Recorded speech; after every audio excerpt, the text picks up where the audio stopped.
Go. We're going to evaluate numbers to the 0 power, and any number to the 0 power is equal to 1. So this first one, 7 to the 0 power equals 1.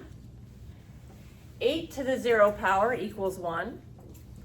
4 to the 0 power equals 1. And x to the 0 power equals 1.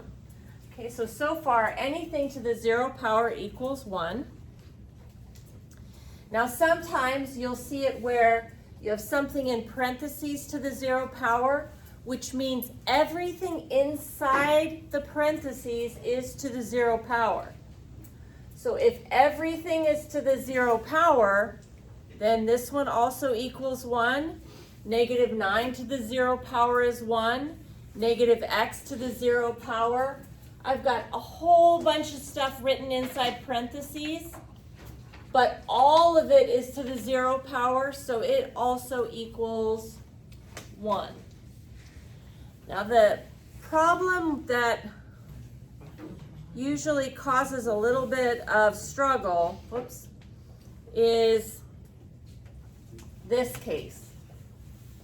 Notice the number negative 7 is not in parentheses. Not everything here is to the 0 power. I want to rewrite this to emphasize this negative in front. This really means negative 1, that negative is negative 1 multiplied by 7 to the 0 power. So the only thing that's to the 0 power is the number 7. So 7 to the 0 power does equal 1, but sitting in front of that is that negative 1. So negative 1 times 1 is negative 1. This one here, same thing. I just did very similar problems. The negative is not to the 0 power. Exponents don't reach very far. See the difference is everything was in parentheses to the 0, so the whole thing does equal 1. But not having the negative 9 in parentheses means the only thing that's to the 0 power is the number 9. So this is negative 1 times 9 to the 0. The 9 to the 0 is 1, and I have a negative 1 times that out front, and negative 1 times 1 is negative 1. So similarly here, that negative sitting out front is negative 1 times x to the 0. Anything to the 0 power equals 1, but I have negative 1 times 1, which is negative 1. I made just a little bit uglier problem here. That negative is a negative 1.